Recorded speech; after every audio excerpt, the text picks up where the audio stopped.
Here's a story. Someone told a story, almost the same story yesterday, but with some differences. He told that it related to the Rebbe Rashab and different, but I'll tell the story how I heard it. This is how I heard the story. Now you should know, in general, Hasidic stories. There's a lot of different versions of stories, of different stories, and I've heard the same person tell a story about his own personal life, and in different ways, make different changes, and even more, I myself do it. I tell a story about myself, and somebody says, "Hey, that's not how you told it the previous time. You said it was that." Oh, yeah. So nevertheless, the point of the stories is usually the same, right? Usually the different versions, the point of the different versions is the same, but not always. Okay, here we have a story. In the days of, I understand this is the first Rebbe of Chabad. In any case, Russia was always at war with somebody. So a young man got a draft notice. And the draft notice was, it could be that this was to the Rebbe Rashab. It could be that it was also to the Rebbe Rashab. I heard it was from the first Rebbe of Chabad. But last night's story, I heard he said it was from the Rebbe Rashab. So it could be.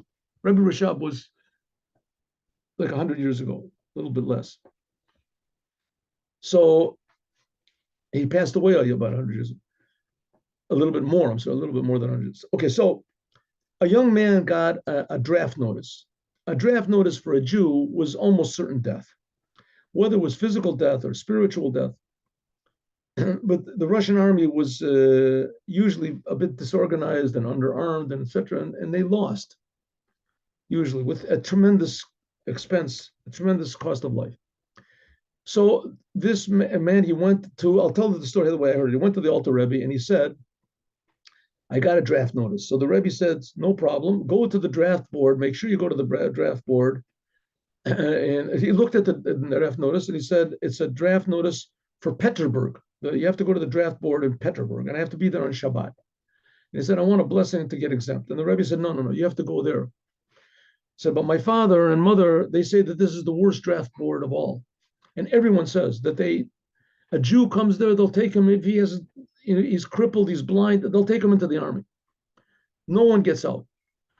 And he said, yeah, but nevertheless, this is where you should go. So he went back home and his parents are crying and screaming, it can't be, we've lost our son. We have no choice, he's got no chance of surviving. But he said, listen, the Rebbe told me what to do. I have to do it. The father said, listen, maybe I got a lawyer, maybe we can, break your foot, maybe we can do something, get an exemption, maybe get papers. If the Rebbe said to do it, this is the way we'll do it. It's good. So he goes to Petersburg and he has to find somewhere to stay. So there's a Chassid, a Chabad in Petersburg. And he tells him the whole story and that he has to be in the draft board at like 12 in the afternoon, wherever it is. So there's no problem. And it's like a 2-hour walk from where he is, a 2-3 hour walk from where he is. So he has to be there. And so the man says, well, I know a shortcut. I can help you. I'll go there with you. So I guess they put the papers that he had in the draft, but whatever it is, before Shabbat, however it is, so he's there for Shabbat. So they pray together. I think there's no synagogue over there. Anyways, they pray together in the nighttime and they eat a nice meal. In the morning, this chassid, this young man, he wakes up early in the morning and he, starts to pray. So the house owner, the one whose house, he says, what are you doing?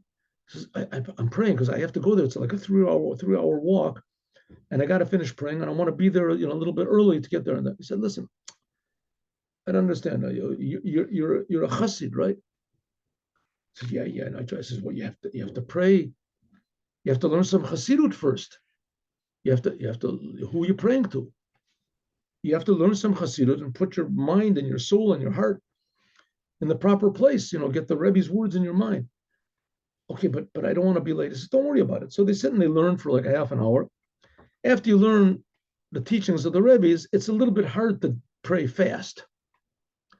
because you're praying to God and you feel God is really creating me and God is infinitely good and he's creating the angels and etc. You feel the reality.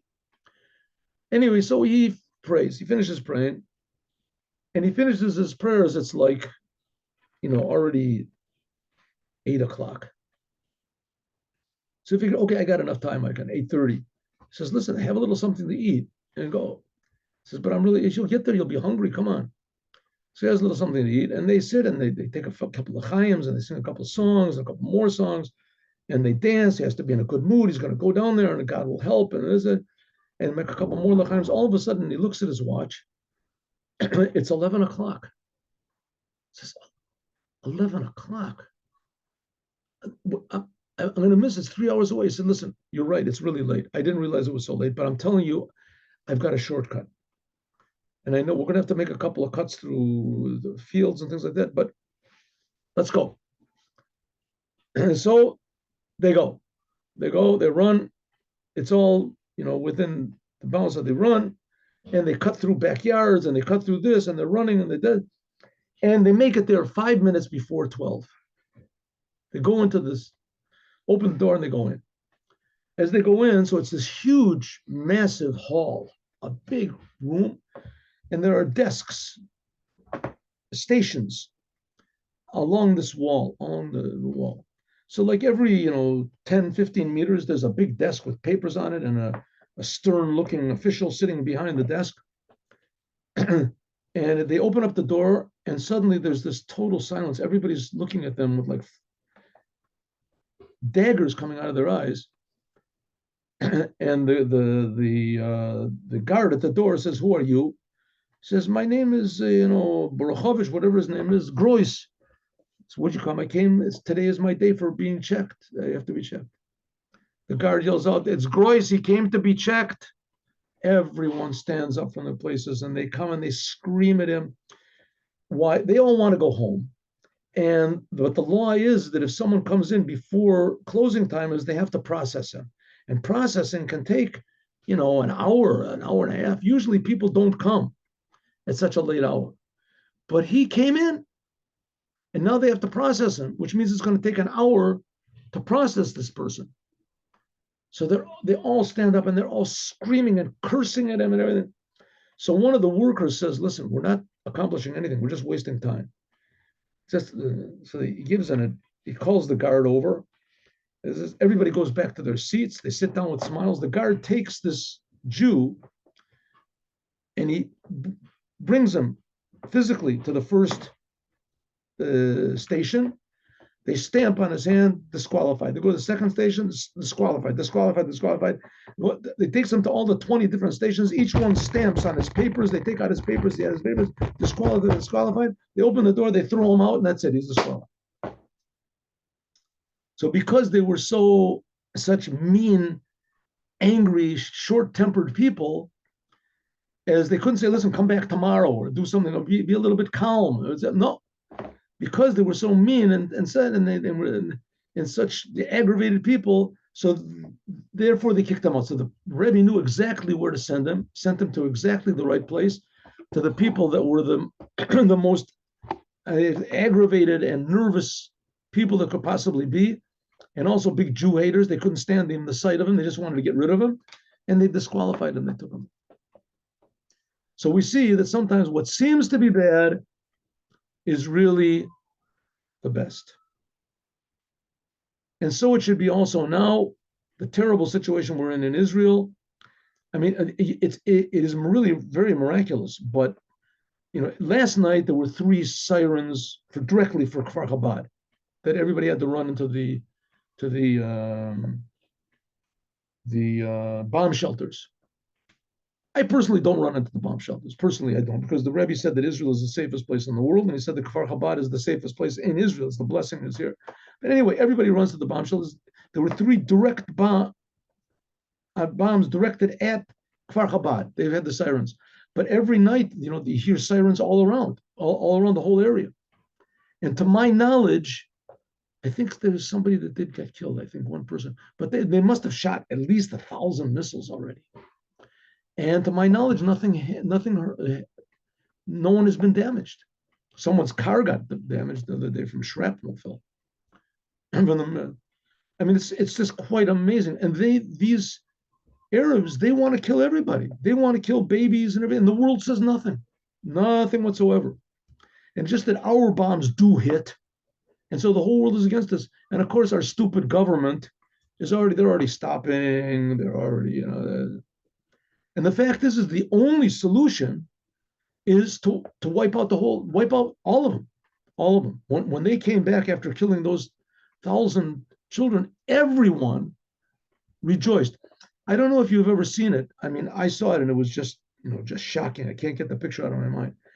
This was about, I guess, almost like 20 years ago. Two Israeli soldiers by accident. They happened to be Russians that came from Russia, and they served in Israel, and they by accident went into the city of Ramallah. And the police took them into custody, and they beat them to death. They were in chained to the seat. They beat them and they threw them out the window. And the whole entire town turned out to drag them through the streets, and everyone wanted to put their hands in their blood and hold up their hands. They were so happy they saw this blood. You just can't believe it. They were rejoicing with the whole entire town, everybody. The same thing now with this Hamas, when they came back with the news they killed the Jews, everyone in the town were giving out candies and the children were dancing on their parents. And the whole world now was dancing with them. And unfortunately, a lot of Jews are dancing with them and a lot of Israelis. So it's reached, proportions of suicidal insanity that for sure Mashiach is going to put an end to. On the other hand, more and more Jews, I go every day and I ask people to put on tefillin. The number of Jews that, first of all, already put on, non-religious Jews, no kippah, no sign of religious assault. Well, I put on tefillin every day. Oh, I put on every day. With a big smile, they say. And even the people that say, no, thank you. I know. Anyway, God will for sure save the Jewish people. Moshiach Samecha, and will sure give a big punishment to all those that try to destroy us. And the main thing is that we need to listen to the Rebbe Mashiach now. Have a good day. God bless you all.